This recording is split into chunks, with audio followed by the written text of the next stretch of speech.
네, 안녕하세요. 수아이오라고 하는 스타트업 운영하고 있는 박지수라고 합니다. 일단 RWA에 대한 내용 다루기 앞서서 매번 불파스 자료 맨날 보기만 하고 공부만 했다가 드디어 처음으로 기여할 수 있는 것 같아서 너무 기분이 좋고요. 뭐 법적으로나 이런 쪽으로 더 훌륭하신 분들이 많지만 실무적으로 저희가 어떤 것들을 했는지 보면서 좀 공유 드리는 시간으로 좀 알차게 해봤으면 합니다. 이제 기본적으로 좀 요약 먼저 해드리면은 이제 디지털 자산 시장 관련해서 저희가 바라보고 있는 시장 현황은 이제 모든 자산이나 가치를 담는 모든 형태들이 디지털화, 뭐 다시 말해서 토큰화되고 있다라고 보고 있습니다. 뒤에서 더 자세한 내용 말씀드리고요. 그리고 단순히 크립토라고 대변되던 이 시장에서 크립토란 단어를 빼고 이 토큰화 자산에 대한 부분을 강조가 되면서 좀 더 본질적인 금융 상품으로서의 어떤 본질에 대한 논의들이 많이 되고 있다고 좀 바라보고 있고요. 그리고 기술적으로는 이러한 부분들을 실제로 사업화하는 데 있어서 좀 부족한 부분들이 좀 얘기가 많이 되고 있다. 그래서 기술적으로 좀 부족한 부분들이 뭔지도 오늘 좀 다뤄보려고 합니다. 그래서 저희가 디지털 자산 시장 현황과 시사점과 해외에서 RWA, 특히 이제 우리나라에선 좀 어렵지만 글로벌리 어떻게 퍼블릭 체인들을 활용하는지도 좀 다뤄보도록 하겠습니다. 뒤에서도 사실 RWA 정의들을 많이 준비해 주셨는데 저도 RWA는 단어를 쓸 거니까 먼저 좀 정의를 먼저 하고 넘어가면 이제 리얼월드 에셋이라고 줄여져 있는 말이고요.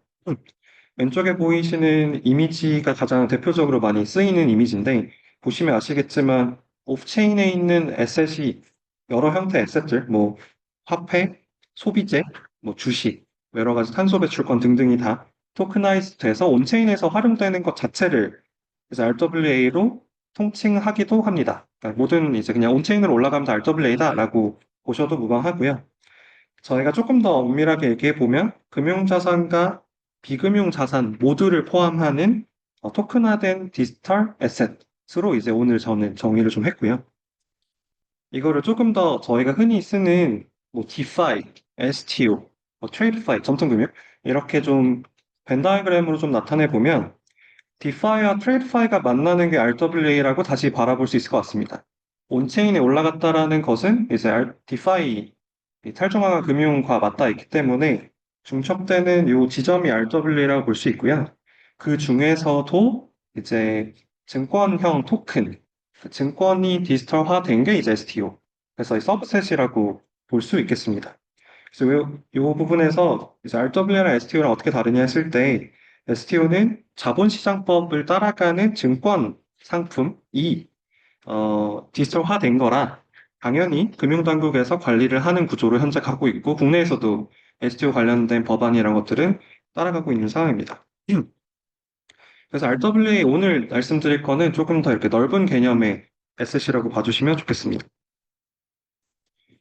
그래서 이제 rwa.xyz라고 하는 게 가장 많이 쓰이기도 하고 데이터 피딩을 하는 사이트입니다. 그래서 rwa.xyz에서 이제 좀 데이터를 좀 긁어와 봤는데 보시는 것처럼 에셋 클래스는 지금 더 늘어나고 있어요. 대표적으로 어떤 기업 신용, 프라이빗 크레딧, 그리고 US 트레저리, 국채, 그리고 스테이블 코인, 커머디티스라고 하는 소비재 혹은 부동산과 같은 에셋 클래스, 이제 에셋 형태들이 현재 온체인화 되어 있다라고 보실 수 있겠고요.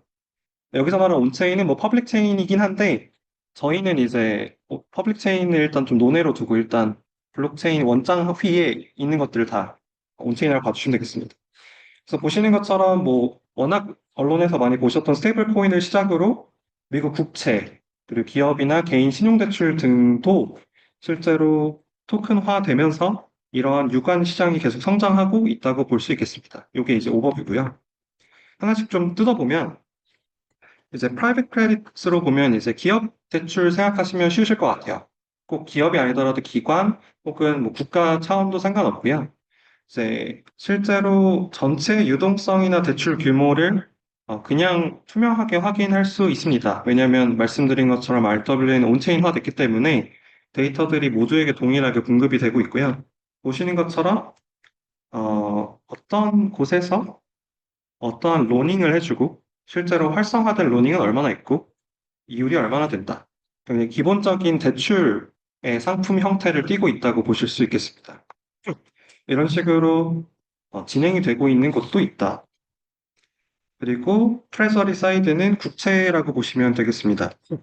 국채나 기관에서 만들어서 출자해서 만드신 펀드 또한 토큰화돼서 온체인에서 관리되고 기록되고 거래되고 있고 뭐 그렇다는 걸 볼 수가 있고요. 뭐 아래쪽에 보시는 것처럼 한참 이제 미국 국채가 많이 발행이 됐었고요. 금리가 굉장히 높았고 현재도 전혀 낮지 않고 이 발행이 늘어남과 동시에 실제로도 많은 유동성이 이런 온체인 국채 상품에 들어왔다라고 볼 수 있겠습니다. 그리고 실제로 뭐 블랙락이라든지 뭐 KKR 같은 투자 사모 펀드들이 만든 이런 블랙락 같은 경우는 디지털 리퀴디티 펀드, 그래서 비들이라고 하는 티커로 만든 펀드도 실제로 디지털 토큰화돼서 제한된 범위지만 현재 거래되고 있다고 볼 수 있겠습니다. 마켓캡도 바로 보실 수 있고요.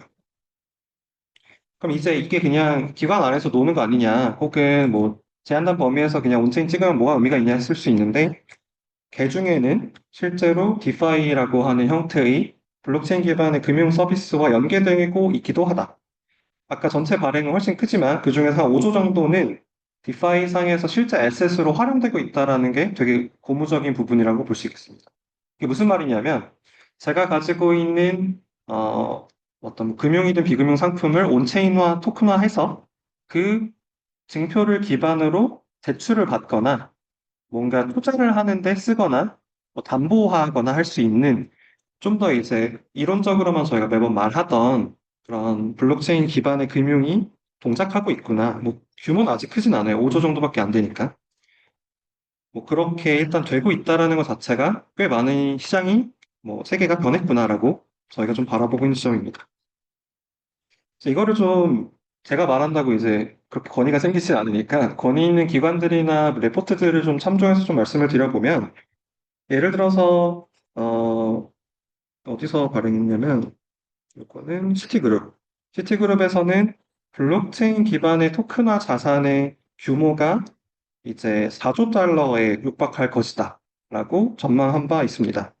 여기서 말하는 중요한 포인트는 블록체인 기반은 사실은 저는 아니라고 보고 토큰화 자산이라고 봅니다. 토큰화 자산의 규모가 예를 들면 포함되는 게 비금융 기업체, 국채, 부동산 펀드, 사모펀드, 증권금융, 담보물, 무역금융 등 정말 실존하는 대부분의 자산들을 다 토큰화 될 거라고 보고 있고요. 다만 여기서 왜 블록체인 회사가 이 RWA를 집중하냐면 이런 토큰화된 자산을 구성하는 데 있어서 가장 유리하고 유용한 기술이 블록체인이기 때문에 이 시장과 같이 갈 거다라고 저희는 좀 바라보고 있습니다. 사실은 뭐 여러분들이 아까 제가 디지털화됐다라는 부분을 생각해보면 쓰시는 뭐 땡땡페이, 간편결제에도 선불 지급으로 포인트 충전을 하실 텐데 그것도 사실은 엄밀하게 보면 디지털화된 자산이기 때문에 RWA라고 봐도 무방하다고 봅니다. 다만 이게 굉장히 갇힌 네트워크 내에서 사용되기 때문에 지금 의미하는 것보다 훨씬 사용 쓰임이 적은데요. 이런 블록체인 기반으로 발행된 토큰화 자산은 앞서 보이는 것처럼 어, 이미 있는 금융 시스템들에 돌아가지지 않는데 디파이도 쓰이기 때문에 좀 더 의미가 있다고 볼 수 있겠습니다. 네. 보스턴 컨설팅 그룹에서는 훨씬 더 희망적으로 봤죠. 16조 달러. 그래서 1경을 넘어가기 시작하고요. JP 모건 같은 경우도 매번 이제 블록체인에 대해서 되게 뭐 불시자하더니 자체적으로 시스템 다 만들고 갑자기 공개를 했죠. 대부분의 질문들이 전통 자산에 대한 토큰화 작업. 주목해야 되는 거는 뒤에서도 제가 좀 말씀 많이 드리겠지만 이 전통 자산에 대한 것들을 토큰화하는 게 굉장히 합리적이다라고 볼 수 있겠습니다. 생각보다 시간 빨리 가서 빨리빨리 얘기할게요.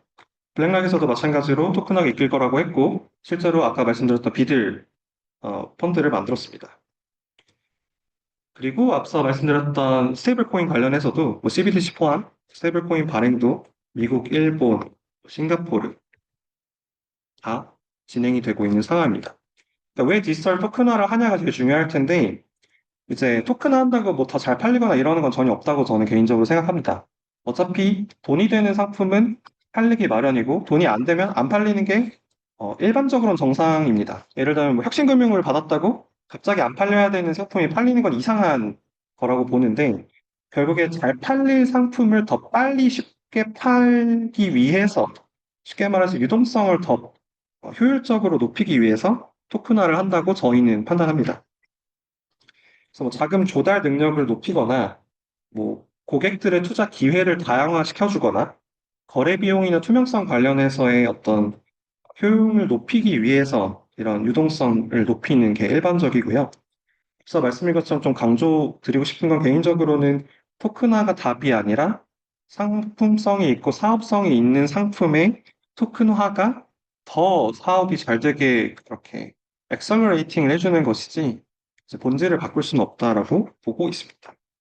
그래서 예를 들면 부실채권은 안 팔리는 게 정상인데 부실채권을 토큰화했다고 팔리는 건 되게 이상한 시장이겠죠. 네, 그렇게 좀 바라보고 있습니다. 그래서 결국에는 이러한 유동성, 유통을 시키는 게 가장 핵심이라고 보기 때문에 양질의 상품을 소싱하고 그 상품을 얼마나 많은 채널에 유통시킬 수 있냐가 저는 관건이라고 생각을 하고요. 유통 채널 관점에서 그냥 쉽게 커머스로 예를 들면 제가 어떤 상품, 화장품을 파는데 제 자사몰 D2C를 하는 것보다 아마존의 위탁 판매 혹은 아마존 리셀러를 하는 게 훨씬 더 빨리 많이 팔리겠죠. 왜냐하면 그들은 가지고 있는 서플라이먼트 훨씬 크니까. 그렇기 때문에 그 유통망을 내가 어떻게 확보하느냐가 매니팩처에서는 되게 중요한데 마찬가지로 상품을 판매하는 입장에서도 제일 중요한 건 얼마나 많은 플랫폼, 얼마나 많은 시장의 유저에 내가 가지고 있는 매력적인 상품을 판매하느냐를 볼 수 있고 그 과정에서 제일 중요한 게 여기 써 있는 것처럼 체인 간의 어떤 상호 운용, 유용성 결국 가지고 있는 디지털 자산을 얼마나 여러 채널에 뿌릴 수 있냐에서 쉽게 말하면 브릿지 혹은 뭐 인터로퍼빌리티 레이어, 뭐 인터체인 뭐 등등의 키워드들이 그리고 상호 운용성에 해당되는 기술이라고 볼 수 있겠습니다. 그래서 이러한 게 현재 되게 어렵다. 프라이빗 체인이 많으니까 단절돼 있고 이건 국내 기준이고요. 우리는 퍼블릭 체인은 꿈도 못 꾸죠. 프라이빗 퍼블릭 체인 간 단절되어 있다. 뭐 이렇게 볼 수 있겠습니다. 그리고 글로벌리는 이미 컨소시엄 형태로 공동 인프라를 만들거나 혹은 자체 표준을 만들어 놓고 거기에 참여하도록 유도하는 방향으로 어느 정도 기술 표준 전쟁이라고 저는 총칭하는데 이런 표준화 전쟁을 진행하고 있다고 판단하고 있습니다. 이제 국내에서도 마찬가지로 금융기관들이나 혹은 이제 국가에서도 이러한 부분에 있어서 팔로우업을 해야 된다고 저는 좀 생각하고요. CBDC는 좀 더 앞서 있긴 하지만 이러한 전체적인 디지털 에셋에서는 조금 좀 부재하지 않나라는 생각을 하고 있습니다. 예시로 뭐 스위프트 체인링크 사례를 본 것처럼 이미 국제 송금의 표준으로 스위프트망을 활용을 하고 있는데 이 스위프트망을 그대로 활용하는 이제 어, 은행 간 송금 프로젝트를 체인링크랑도 진행을 했고 이건 잠깐 그 홍보지만 저희가 이제 조만간 한번 행사를 할 거라서 관심 있으신 분들은 끝나고 또 알려주시고요. 그 뒤로 뭐 리플 같은 우리 레저를 그대로 쓰자 같은 기업도 있고 아예 그냥 연준 중심으로 만들어지고 있는 서비스 출시됐다고 하는데 저는 사실은 보질 못했어요. 아무리 쳐도 나오진 않고 뭐 JP모건 같은 경우가 이제 자사 통합 플랫폼을 만들고 있는 곳입니다. 은행에서도 마찬가지로 SBI에서도 엄청 거대하게 만들어가고 있는 상황입니다. 그래서 요약하면 결국에는 여러 기관들이 이해관계가 맞거나 이미 연동되어 있는 기관끼리는 공동의 형태 인프라를 구축하는 게 일반적이고 이 컨소시엄이나 이 망 간의 연결을 하면서 전체적인 글로벌 컨소시엄들이 만들어지고 있는 상황이라고 볼 수 있겠습니다. 이 과정에서 뭐 자금 세탁 방지, KYC AML 혹은 FTS와 같은 좀 더 블록체인에 특화된 FTS, KYC AML 도구들이 좀 요구되고 있는 상황입니다. 그래서 리캡을 하면 이런 상호 운용 기술이 되게 중요한 상황이고 레그텍도 굉장히 핵심적인 요소라고 볼 수 있겠습니다. 네. 자, 좀 타이트해서 빠르게 넘어가겠습니다. RWA는 앞서 보여드렸던 에셋 클래스들이 대표적이면서도 사실은 훨씬 다양하게 있습니다. 이유는 앞서 말한 것처럼 모든 걸 토큰화할 수 있기 때문인데요.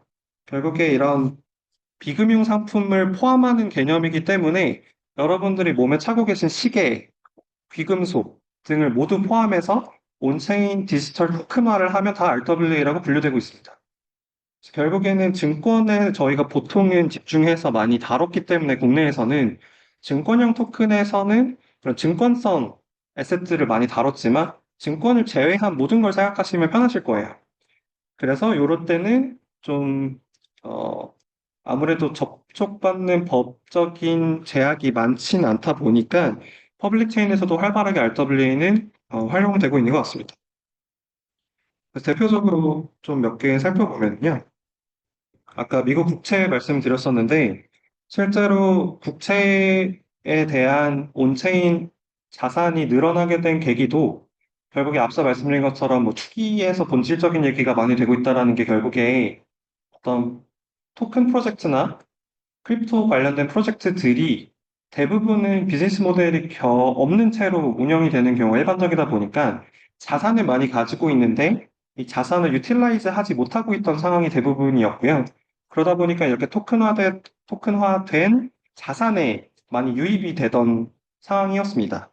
그래서 쉽게 말하면 프로젝트 출자금, 투자금이라고 볼 수 있는 뭐 이더리움이나 비트코인과 같은 것들 혹은 스테이블 코인들을 미국 국채를 따라가는 국채 토큰화된 자산에 투자를 하게 되면서 보이시는 그래프가 형성이 되는데요.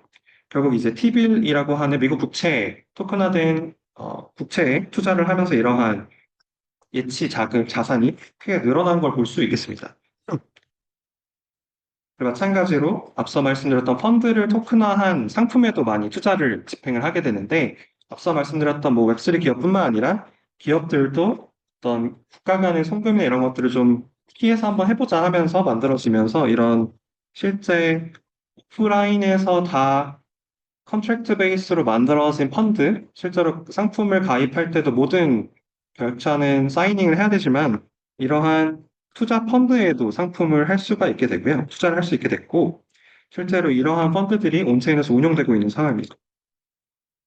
마찬가지로 어떤 RWA 상품에 투자를 하는 어떤 투자 조합 펀드에 대해서 대출해주는 대출 플랫폼도 쉽게 말하면 P2P 대출에 가깝죠. 그런 것도 만들어졌고 어, 질문으로 들어왔는데, 이제, 온오프램프를 게이트웨이를 다 갖고 있는 블랙락과 코인베이스들 중심으로는 이러한, 퍼블릭 체인의 자기 자사 펀드를 토큰화해서 발행이 되기도 했습니다. 그 펀드도 온오프램프 아비트라지를 해서 돈을 버는 구조로 설계되어 있습니다. 혹은 비금융 자산에 해당되는 이제 실물 자산, 자동차라든지, 집이라든지 거래가 되고 있습니다. 그러니까 놀라운 거는 뭐 집 하면 이제 보통 떠오르는 게 조각 투자로 넘어가서 바로 이제 STO로 갈 수 있는데 조각 내는 게 아니고요. 부동산을 하나로 찍는 겁니다. 토큰으로. 그래서 STO가 아니라 여긴 Real Estate Token Offering이라고 해서 RTO라고 그냥 아예 집 하나 이렇게 그냥 볼 수 있겠습니다. 뭐 이러한 부분에서 앞서 말씀 디파이 활용되는 거는 온체인에서 만들어진 토큰이 담보로 쓰여서 대출이 된다거나 하는 식으로 이렇게 여러 가지 금융 서비스들과 상품들이 촘촘히 연결되어 있다고 볼 수 있겠습니다. 그래서 보시는 것처럼 이 상품이 이제 사실 사기이거나 실제로 돈을 못 벌면 의미가 없고요. 상환이나 청산이 느려지면 느려질수록 이제 디폴트 리스크는 커지는 거고 마찬가지로 이걸 누가 관리하고 어떻게 감사하고 있냐가 또 중요한 요소라고 볼 수 있겠습니다.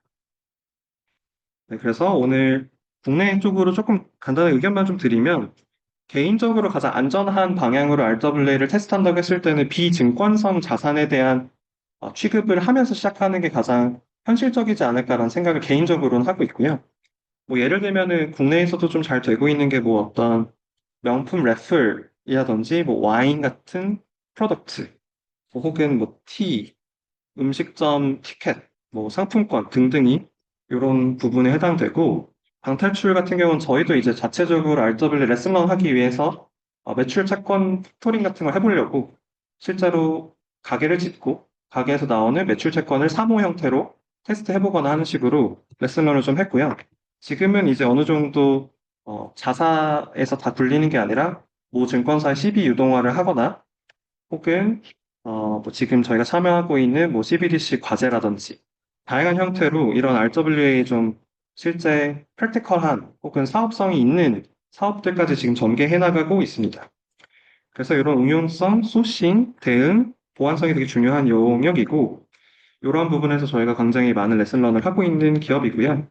저희는 이제 좀 마치 메가존 MSP처럼 매니지드 블록체인 서비스를 제공하는 회사이고, CBDC나 RWA 혹은 이제 웹3 사업을 하시는 분들이 저희에게 이제 컨설팅, 설계, 그리고 개발, 뭐 운영 이런 것들을 이제 일임하는 형태로 서비스를 공급하는 회사입니다. 좀 길었는데 그래도 좀 RWA 얘기 좀 잘 할 수 있어서 너무 좋았던 것 같고요. 다음 연사님에게 좀 마이크를 넘겨보도록 하겠습니다. 감사합니다.